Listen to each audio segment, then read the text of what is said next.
Senhor, vocês podem se assentarem. Eu agradeço ao pastor Oídes por essa oportunidade de trazer a palavra de Deus. Agradeço também ao pastor Eduardo Sampaio, que ontem nós participamos do casamento dele, feito pelo pastor Oídes. Conheci a pastora Neuza ali e estou parabenizando vocês pelo lindo neto e neta que vocês têm. Que Deus abençoe vocês grandemente. Agradeço também ao pastor Eliseu, pastor Lucas, pastor João Batista, pastor Ricardo e os demais pastores aqui. Com tanto pastores aqui, sabe como eu estou me sentindo?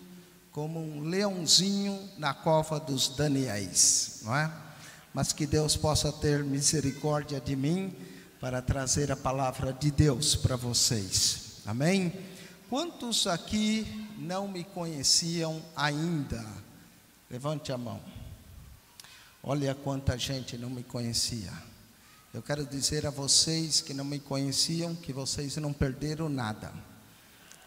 Perderiam se não conhecesse a Jesus. Amém? A Ele que nós temos que conhecer, amar e servir. Muito bem, para os que não me conhecem, eu sou natural de São Paulo e eu vivi 26 anos da minha vida no Brasil, em São Paulo, e depois eu me mudei para a Califórnia e já estou lá há mais 26 anos, de forma que eu vivi metade da minha vida aqui e metade lá. Quando eu fui para a Califórnia, eu fui pastorear inicialmente portugueses. Eu queria alcançar os portugueses que vivem na Califórnia e fomos para lá, e a igreja da qual eu já pastorei há mais de 23 anos de portugueses, eu fui através do pastor Bernard Johnson, que me apresentou lá às Assembleias de Deus norte-americanas, e começamos a pastorear portugueses. Mas há uns 6 anos atrás, devido ao grande número de brasileiros que existem na região de São Francisco, nós começamos então a pastorear alguns brasileiros. Hoje nós temos 6 igrejas lá, aonde uma é portuguesa, 3 igrejas são de brasileiros, muita gente de Goiânia, ali naquela região. Eu estou feliz de ver aqui o Robson, a Dayana, eles estiveram conosco em dezembro. A mãe do Robson é membro da nossa igreja lá na Califórnia, e muita gente daqui que vai para lá. O pastor Eduardo esteve conosco também alguns meses lá pregando. Então nós temos uma igreja de língua portuguesa com portugueses, 3 igrejas de língua portuguesa com brasileiros, inclusive uma na capital da Califórnia, que é Sacramento, e temos também 2 igrejas hispanas. Então, de forma que nós atingimos portugueses, brasileiros, hispanos e alguns americanos, que são jovens que, quando entendem melhor o inglês, não é? Então, são 26 anos trabalhando lá para a honra e glória do Senhor. Também abrimos uma igreja no México e temos uma igreja em Portugal. Então, estamos aí fazendo a obra do Senhor. Quando lembrarem de mim, orem por mim, que eu agradeço grandemente. Também quero saudar a todos que nos escutam pela rádio e também pela internet. Amém? Vamos abrir as nossas Bíblias no Evangelho de João, capítulo de número 3. Evangelho segundo escreve João, capítulo de número 3. E conforme você achar, eu pediria que você colocasse de pé novamente, em reverência à leitura da palavra de Deus, mas põe-se de pé só quando você achar. Assim a gente vê quem é que demora para encontrar as coisas na Bíblia. João, capítulo de número 3. Todos acharam? Pode dizer amém? Diz assim as Escrituras: Ora, havia entre os fariseus um homem chamado Nicodemos, um dos principais dos judeus. Este foi ter com Jesus de noite e disse-lhe: Rabi, sabemos que és mestre vindo de Deus, pois ninguém pode fazer esses sinais que tu fazes se Deus não estiver com ele. Respondeu-lhe Jesus: em verdade te digo, que se alguém não nascer de novo, não pode ver o reino de Deus. Perguntou-lhe Nicodemos: como pode um homem nascer sendo velho? Porventura pode tornar a entrar no ventre de sua mãe e nascer? Jesus respondeu: em verdade te digo, que se alguém não nascer da água e do Espírito, não pode entrar no reino de Deus. O que é nascido da carne é carne, o que é nascido do Espírito é Espírito. Não te admires de eu te haver dito: necessário vos é nascer de novo. O vento sopra onde quer, e ouves a sua voz, mas não sabe de onde vem, nem para onde vai. Assim é todo aquele que é nascido do Espírito. Perguntou-lhe Nicodemos: como pode ser isso? Respondeu-lhe Jesus: tu és mestre em Israel e não entende essas coisas? Em verdade te digo, que nós dizemos o que sabemos e testemunhamos o que temos visto, e não aceitais o nosso testemunho. Se vos falei de coisas terrestres e não credes, como crereis se não vos falar das celestiais? Ora, ninguém subiu ao céu, senão o que desceu do céu, o Filho do Homem. E como Moisés levantou a serpente no deserto, assim importa que o Filho do Homem seja levantado, para que todo aquele que nele crê tenha vida eterna. Porque Deus amou o mundo de tal maneira que deu o seu Filho unigênito, para que todo aquele que nele crê não pereça, mas tenha a vida eterna. Porque Deus enviou o seu Filho ao mundo, não para que julgasse o mundo, mas para que o mundo fosse salvo por ele. Quem crê nele não é julgado, mas quem não crê já está julgado, porquanto não crê no nome do unigênito Filho de Deus. E o julgamento é este: a luz veio ao mundo, e os homens amaram antes as trevas que a luz, porque as suas obras eram más. Porque todo aquele que faz o mal aborrece a luz e não vem para a luz, para que as suas obras não sejam reprovadas. Mas quem pratica a verdade vem para a luz, a fim de que seja manifesto que as suas obras são feitas em Deus. Oremos. Pai amado, te agradecemos pela tua palavra. Pedimos que a tua palavra encontre lugar em nossos corações nessa noite. Fale conosco de uma forma profunda e maravilhosa. Toca em nossos corações e vem, Senhor, responder à necessidade de cada coração aqui nessa noite. Assim nós oramos e te agradecemos em nome do teu Filho amado, Jesus. E todo o povo de Deus diz: orem comigo e diga: Senhor Jesus, eu vim aqui nessa noite para ouvir a tua palavra. Fala comigo, toca no meu coração, toca na minha vida. Amém. Podeis assentar. Meus amados irmãos, o evangelho da qual eu li, o evangelho de João, ele foi escrito anos mais tarde, depois dos outros evangelhos.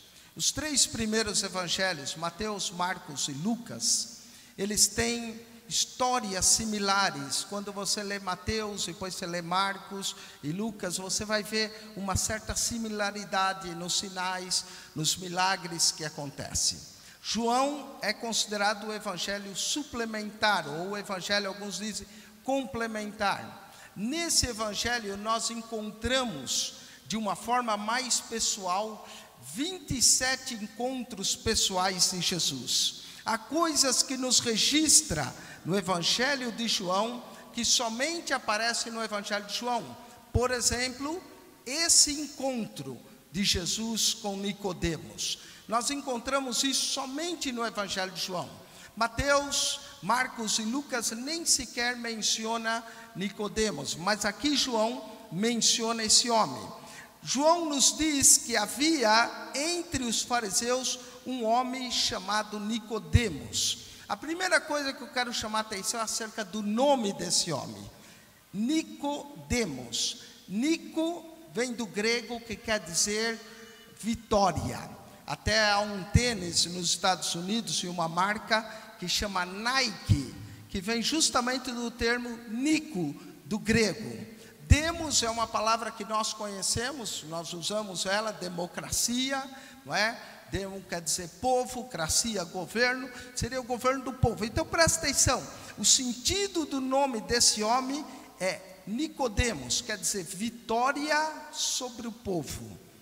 É um nome um pouco arrogante, você não acha? Por exemplo, o nome tem muito a ver com nós mesmos. Por exemplo, o meu nome é Eugênio. Quando eu estava na escola, me perguntavam o meu nome, eu dizia, Eugênio, tu burro. Não é? Há certas coisas do nome, mas eu gosto do meu nome, não é? Eu espero que você goste do seu nome. Aliás, o seu nome é a coisa mais importante. Você pode estar no aeroporto com 10 mil pessoas, a hora que anuncia o seu nome, você atende. O seu nome está intimamente ligado com você. É a palavra mais doce que talvez você já ouviu, o seu próprio nome. Nicodemos tinha um nome assim um pouco presunçoso. A Bíblia nos diz que esse homem, além disso, ele era um dos príncipes. Algumas traduções diz príncipes, noutra diz principais dos judeus. Ou príncipe, ou um dos principais. Nicodemos tinha uma posição importante dentro do judaísmo, e uma posição importante dentro até do farisaísmo. Ele era fariseu. Esse foi ter de noite com Jesus e disse, Rabi, sabemos que és mestre. Há um contraste entre a história de Nicodemos e a história do próximo capítulo da mulher samaritana. Nicodemos vem ter com Jesus de noite. Ele é fariseu e ele não consegue descobrir quem é Jesus. A mulher samaritana veio ter com Jesus de dia e Jesus se revela a ela. Ela era samaritana, mas Jesus se revela a ela. Há um contraste interessante. Mas Nicodemos veio ter de noite com Jesus, e ele veio falando não só em seu nome, mas em nome da comunidade que ele representava, pelo plural que ele usa. Ele diz, Rabi, sabemos que és mestre vindo de Deus, pois ninguém pode fazer esses sinais que tu fazes, se Deus não estiver com ele. É interessante, Jesus poderia ficar alegre com o que Nicodemos disse. Jesus poderia dizer, que ótimo, Nicodemos, que você reconheceu que eu sou um mestre vindo de Deus.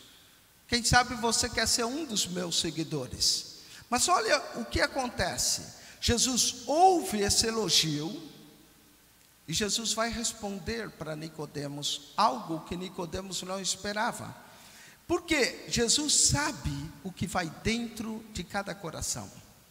Jesus não se impressiona com palavras, porque se você olhar no capítulo 2, terminando o capítulo 2, verso 24 e 25, diz assim, mas o próprio Jesus não se confiava a eles, porque conhecia a todos.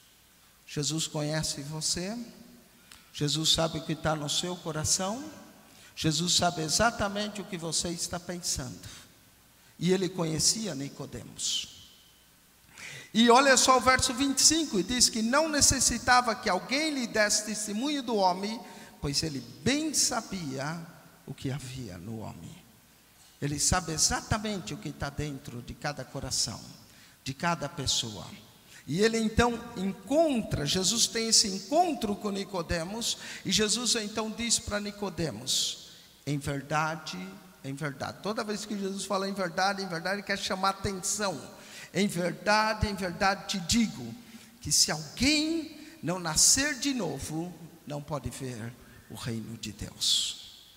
As palavras de Jesus não ecoam só para Nicodemos, ecoa para todos nós, que se alguém não nascer de novo, não pode ver o reino de Deus. Nicodemos era um homem religioso. Ele tinha uma religião que vinha dos seus pais. A sua religião tinha 2000 anos de história. vinha desde Abraão, depois Deus deu a lei por meio de Moisés, depois quando eles pediram um rei, tinha o rei Davi, os profetas. Se havia uma religião correta, era a religião de Nicodemos. Mas mesmo sendo um homem religioso, mesmo sendo um homem de tradição, mesmo sendo um dos príncipes dos judeus, Jesus disse: em verdade te digo, que se alguém não nascer de novo, não pode ver o reino de Deus. Presta atenção, religião não salva, religião não leva ninguém para o céu, somente Jesus é que o pode fazer. E é necessário que nós nasçamos de novo, todos nós, não é? Não se contente em ser apenas religioso, é importante garantir que nascemos de novo, porque quem não nascer de novo não pode ver o reino de Deus. E aí perguntou Nicodemos: como pode um homem nascer sendo velho? Será que porventura ele pode tornar a entrar no ventre de sua mãe e nascer? E Jesus primeiro diz: não pode ver. Mas olha o que Jesus vai dizer agora no verso 5: em verdade te digo, se alguém não nascer da água e do Espírito, não pode entrar no reino de Deus. Nicodemos certamente não entendia o que Jesus falava, e ele vai dizer a Jesus: como pode ser isso? Jesus vai dizer: tu és mestre em Israel e não entende essas coisas? E eu quero explicar nessa noite como é que de fato nós nascemos de novo. Ninguém nasce de novo por si só. Assim como Nicodemos não entendeu, há muita gente que fala tem que nascer de novo, mas como é que nós nascemos de novo?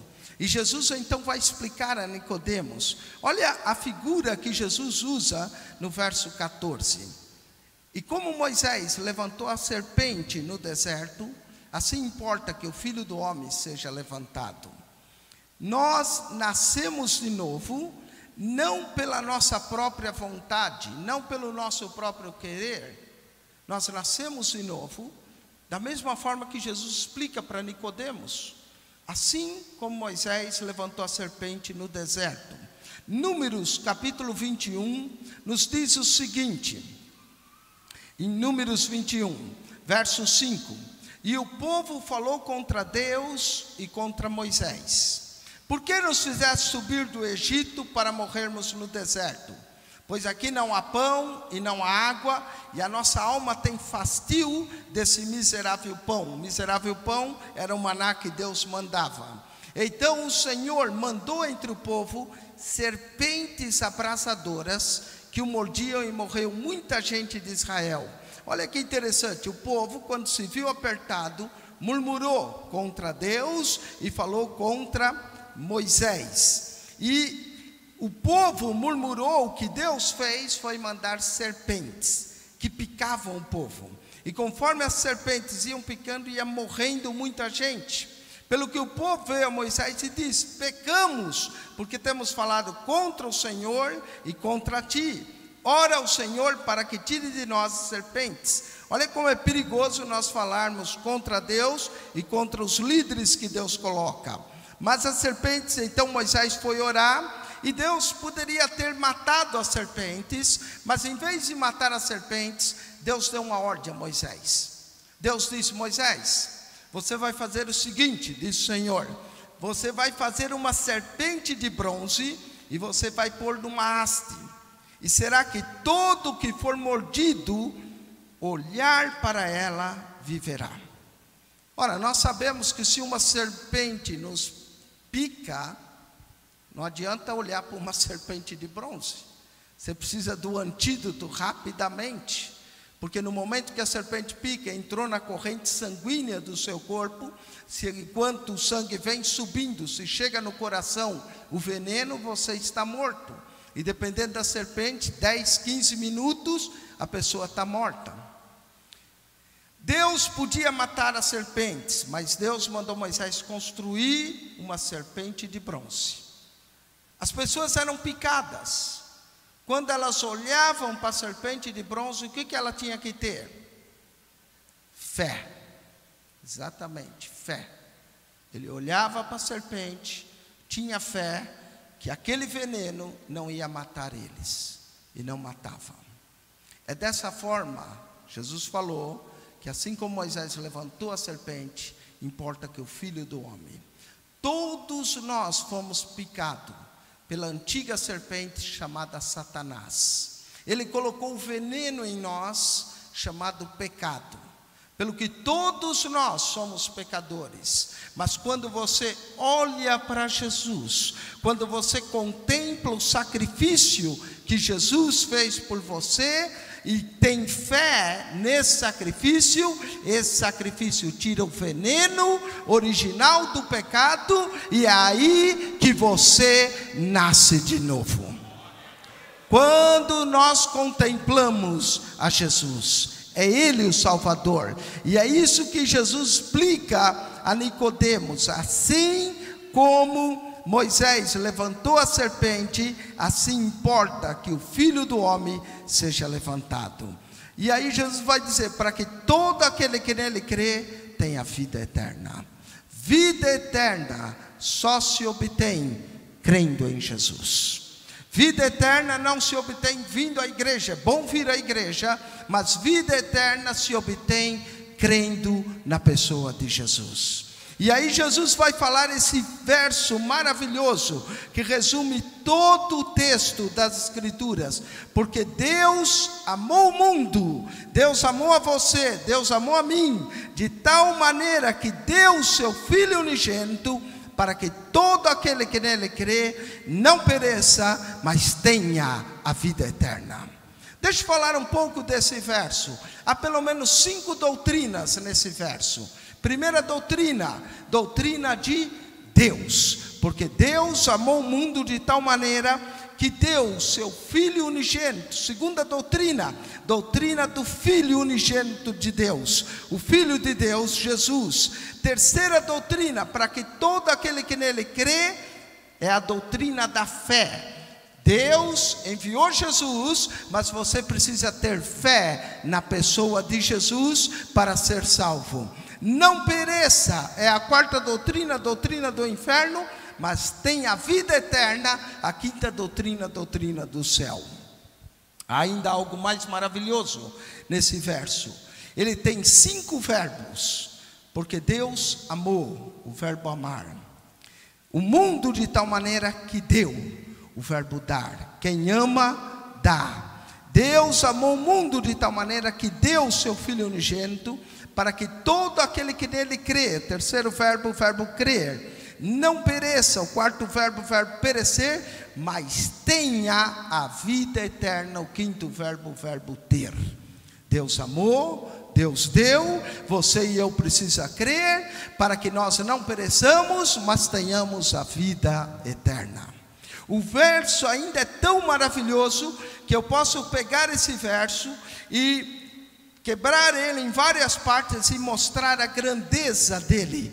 Presta atenção, por quê? A maior razão. Deus, o maior ser, amor, a maior virtude, o mundo, a maior porção, de tal maneira a maior demonstração, que deu o maior presente, seu Filho, o maior representante, unigênito, o maior sacrifício, para que todo aquele, a maior oportunidade, que nele crê, a maior fé, não pereça, o maior castigo, mas tenha a maior esperança, vida eterna, a maior dádiva.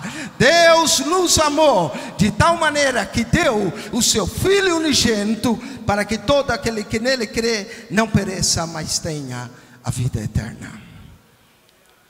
Mas eu quero ilustrar o que Deus fez para você, contando 2 histórias, e com isso eu vou terminar. Havia um homem lá na América, inclusive saiu um filme agora parecida com essa história. O filme chama The Longest Ride, a viagem longa. Esse homem ele era muito rico, e quando uma pessoa tem muito dinheiro, ele investe em propriedades, em empresas, e até em obras de arte. E esse homem amava muito obras de arte, inclusive ele viajava pela Europa comprando quadros em leilões, trazendo para sua mansão, e ele tinha um único filho. Ele amava muito seu filho, levava o filho em viagem. Quando esse homem quando seu filho tinha 12 anos, a sua esposa faleceu. Como o homem era muito rico, ele decidiu não casar novamente, para não ter que dividir a fortuna com novos herdeiros. O amor pelo filho aumentou ainda mais. Quando o rapaz fez 18 anos, e esse homem levava esse rapaz para tudo que era lugar, ensinou sobre obras de arte, sobre quadros, como avaliá-los, os verdadeiros quadros. E quando esse rapaz tinha 18 anos, ele decidiu ir para o exército. No exército ele foi chamado para a guerra. Na guerra ele veio a falecer. O homem então ficou triste, já não tinha mais sua esposa, perdeu seu único filho, aquela mansão enorme, sem o seu filho. Quando chegou perto do Natal, chegou um rapaz com o exército, com a farda do exército americano, na portaria, falou com o porteiro ligou e falou: senhor, tem um soldado aqui do exército que quer falar com o senhor. Falou: manda ele entrar. O rapaz entrou, trazia um grande pacote e disse: eu sei que o exército não falou as condições, seu filho morreu, mas eu quero dizer que seu filho é um grande herói. Ele morreu salvando a minha vida. Eu estava ferido, ele voltou, me colocou sobre os ombros. Quando ele ia correndo comigo, ele levou uma bala nas costas. Ele começou a sangrar, ele podia me largar, mas ele continuou, mesmo perdendo bastante sangue, até chegar no local seguro, onde o helicóptero pôde me apanhar. Quando ele chegou nesse local, ele caiu e morreu. O seu filho me disse que o senhor gosta de obras de arte. Eu também gosto de pintar. Não sou um grande pintor, mas eu trouxe para o senhor esse presente. Quando o homem abriu, era o quadro do seu filho, com as fardas do exército e com medalhas. E o homem pegou aquele quadro e colocou entre aqueles outros quadros que valiam milhões e milhões de dólares. Toda noite ele sentava, ficava meditando no seu filho, e com o tempo os outros quadros foram perdendo valor para ele, e aquele quadro passou a valer mais. Passou um tempo, o homem morreu. Como ele não tinha herdeiros, tudo que ele possuía foi a leilão. No dia do leilão, o leiloador chegou e disse: senhoras e senhores, muita gente ali para comprar os quadros caríssimos, quadros de milhões de dólares. Ele disse: senhoras e senhores, nós vamos começar o leilão. E o primeiro quadro que vai sair é esse aqui. Puxou a cortina, era o quadro do filho do homem. Esse é o primeiro quadro. As pessoas foram com esse quadro. Nós não queremos saber dele. Ele foi pintado por alguém que nem é famoso. Tinha valor para aquele homem, não para nós. Falou: desculpe, mas nós não começaremos o leilão enquanto esse quadro não sair. Porque há um testamento. E no testamento o homem diz que esse quadro tem que sair primeiro. Quem vai dar mais? Todos cruzaram o braço. Ninguém queria oferecer nada. O jardineiro que estava ali levantou a mão e falou: eu dou $500 por esse quadro. O leiloador falou: eu tenho $500, alguém dá mais? Dou-lhe uma, dou-lhe duas, dou-lhe três. Vendida para o senhor por $500. O leilão está acabado. Como está acabado? E os outros quadros, e a mansão, e as propriedades empresas? Pois está escrito no testamento do homem que quem levasse o quadro do filho, levava tudo. Meus irmãos, há um novo testamento. Esse novo testamento está escrito que quem aceita e crê no Filho de Deus, leva tudo. Leva o direito de morar no céu, leva o direito do perdão dos pecados, leva o direito de um dia pisar em ruas de ouro, leva o direito de morar nas mansões celestiais. Quem é que quer o Filho de Deus nessa noite? Amém? Eu quero Ele. Mas eu vou terminar com o verso de número 18. Quem crê nele não é julgado, mas quem não crê já está julgado, porquanto não crê no nome do unigênito Filho de Deus. Havia na Grécia um homem sábio. E aquele homem era sábio porque tudo que perguntavam para ele, ele respondia. Um dia um menino falou: eu sei como enganar o sábio. E alguém disse: como você vai enganá-lo? Ele é sábio. Ele falou: eu vou pegar um pássaro, vou colocar na minha mão, e vou chegar diante do sábio e perguntar: sábio, o pássaro na minha mão está vivo ou está morto? Se ele disser que o pássaro está vivo, eu aperto o pássaro, sufoco o pássaro, e quando eu abrir, o pássaro cai morto. Porém, se ele disser que o pássaro está morto, eu abro a minha mão e o pássaro voa. E o amigo do sábio falou: realmente é uma grande questão, vamos levá-lo diante do sábio. O rapaz chegou com o pássaro na mão e disse: sábio, o pássaro na minha mão está vivo ou está morto? O sábio olhou e disse: a decisão está nas suas mãos. É você que decide se ele vive ou se ele morre. Presta atenção: se você vai para o céu ou não, já não é de Deus, é você que decide. Quem crê nele não é julgado, mas quem não crê já está julgado. É você que decide o que vai ser. Deus já deu o seu Filho para que todo aquele que nele crê não pereça, mas tenha a vida eterna. Hoje a decisão está nas suas mãos. Se ouvires a voz do Espírito Santo, não endureçais o teu coração. Hoje é o dia aceitável da salvação. Alguém aqui nessa noite que deseja entregar o seu coração e sua vida ao Filho de Deus, Jesus, levante sua mão. Alguém? Deus abençoe, já vi sua mão. Pode vir à frente, eu quero orar por você. Há uma segunda alma que nessa noite deseja crer e aceitar em Jesus. Hoje é noite de salvação. Alguém? Leve o Filho de Deus. Quando você recebe o Filho de Deus, você recebe a salvação. Há mais alguém? Está vindo um rapaz. Amém? 2 pessoas? 3? Ele?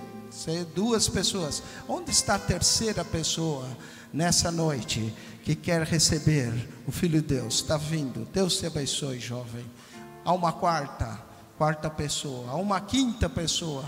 Essa noite é noite de salvação. Deus ama você. Deus deu o seu Filho unigênito para que todo aquele que nele crê não pereça. Há uma quinta pessoa. A sexta pessoa nessa noite. Há uma sexta pessoa que quer receber o Filho de Deus. Quem crê nele não é condenado. Essa é a sexta. Há uma sétima pessoa. Mas alguém na galeria, um senhor, uma senhora. Há mais alguém que quer receber? Nós temos 7 pessoas aqui na frente. Mais alguém que quer receber a Jesus como Senhor e Salvador? Você pode ser a 8ª pessoa. Não saia daqui sem o Filho de Deus. Deus te amou. Deus deu o seu Filho unigênito para que todo aquele que nele crê não pereça, mas tenha a vida eterna. Amém? Se não há mais ninguém, eu quero orar com essas almas que vieram à frente, recebendo o Filho de Deus. Eu vou dirigir vocês em oração, mas as palavras não são tão importantes quanto a atitude do seu coração. Mas você pode repetir após mim e dizer assim: Senhor Jesus, eu te recebo como meu Senhor e meu Salvador. Perdoa os meus pecados. Escreve o meu nome no livro da vida. Eu abro agora a porta do meu coração. Entra na minha vida, Jesus, e salva-me. Amém. Pai, eu oro por todas as pessoas que nessa noite entregaram sinceramente seus corações a Ti, Jesus. Te agradeço, porque o Senhor veio para buscar e salvar o que estava perdido. Eu não sei a situação dessas vidas, mas eu oro, ó Deus, por salvação, pela tua bênção, a tua graça, que o Senhor vá com eles para os seus lares, que o Senhor seja a companhia deles, em nome de Jesus, nós oramos e te agradecemos, e todo o povo de Deus diz, amém. Deus vos